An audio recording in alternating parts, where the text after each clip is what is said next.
सोनभद्र में भी गर्जा बाबा bulldozer NCL की जमीन को कराया कब्जा मुक्त। जहां एक तरफ अवैध अतिक्रमण समेत भूमाफियाओं पर उत्तर प्रदेश के मुख्यमंत्री का बुलडोजर लगातार चल रहा है और अवैध निर्माण बिल्डिंगों को तोड़कर कब्जा मुक्त कराया जा रहा है, जिसमें सोनभद्र भी शामिल हो गया। सोनभद्र जिले के शक्तिनगर में आज एनसीएल खड़िया परियोजना की भूमि पर राहुल पैलेस और दुकान पर आज उपजिलाधिकारी और क्षेत्राधिकारी की मौजूदगी में पर्याप्त पुलिस फोर्स के साथ 2 मंजिला होटल और दुकान को बुलडोजर लगाकर धराशाही कर दिया गया। उपजिलाधिकारी द्वारा बताया गया कि 2012 में इस होटल को बनाकर बड़े पैमाने पर कब्जा किया गया था, जिसके बाद 2020 में ध्वस्तीकरण को लेकर नोटिस भी दी गई थी, पर पर्याप्त पुलिस फोर्स न होने के कारण कार्यवाही रुक गई थी, जिसके बाद 30 अप्रैल का नोटिस देकर आज बुलडोजर से धराशाही कर दिया गया।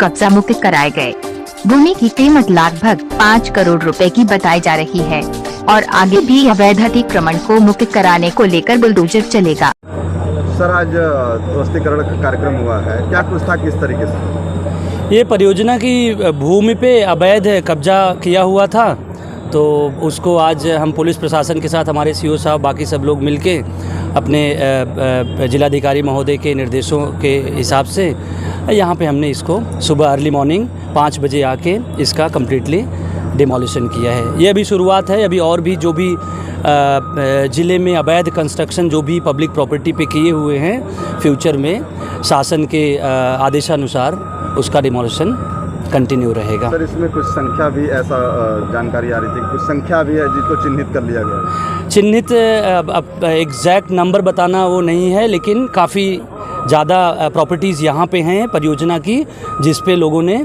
अवैध कब्जा किया हुआ है, उनको नोटिस भी गई हुई है और जैसे जैसे आगे कार्रवाई बढ़ेगी वैसे वैसे हम उनका ध्वस्तीकरण करेंगे। 2015 से निर्माण हो रहा था, जो कि इससे बीच में कभी रोका नहीं गया क्या ऐसा क्या मामला था पूरा? 15 से इसकी कार्रवाई बहुत पहले से ही इस चीज़ पे बात चल रही थी, पहले से ही यहाँ पे बहुत ज़्यादा अवैध कब्जे हुए हैं, बहुत पहले से ही हो रहे हैं। अभी प्रशासन इस पे बहुत स्ट्रिक्ट हुआ है, प्रशासन भी और शासन भी, हमारे मुख्यमंत्री जी भी, कि किसी भी पब्लिक प्रॉपर्टी पे, सरकार की जो प्रॉपर्टी है उस पे किसी भी तरह का अवैध कब्जा जो है वो हटाया जाना जरूरी है। वो पब्लिक प्रॉपर्टी है, सरकार की प्रॉपर्टी है, जनता की प्रॉपर्टी है। आज सर कितने लोगों पे कार्रवाई हुई? आज 2 लोगों पे कार्रवाई हुई है, फ्यूचर में और लोगों की कार्रवाई। ये जस्ट एक मैसेज है कि आप पब्लिक प्रॉपर्टी पे अपना ऑक्यूपेशन जैसे जितनी जल्दी हो सके आप हटा लीजिए, नहीं तो प्रशासन और शासन वहाँ पे आएगा और आपको हटाएगा। सर, आज शक्तिनगर थाना क्षेत्र में जो है ध्वस्तीकरण का कार्यक्रम किया गया था, क्या कुछ था, किस तरीके से? थाना शक्तिनगर क्षेत्र के अंतर्गत बस स्टैंड के पास विगत वर्ष 2012 से 15 के बीच में एक सरकारी ज़मीन पर अतिक्रमण करके एक अवैध तरीके से एक होटल बनाया गया था, जिसके संबंध में हम लोगों ने आज एसडीएम साहब को साथ में और लगभग 200 पुलिस बल, एक कंपनी, एक प्लाटून पीएसी और सिविल पुलिस की मदद से इसका ध्वस्तीकरण कराया गया है।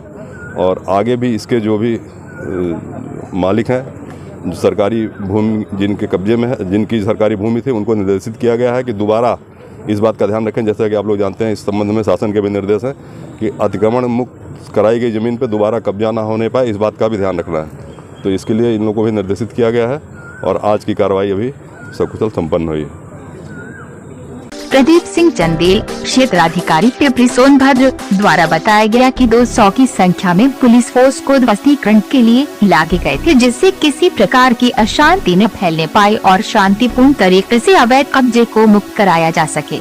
खबर जगत के लिए सोनभद्र से मनोज सिंह राणा की रिपोर्ट।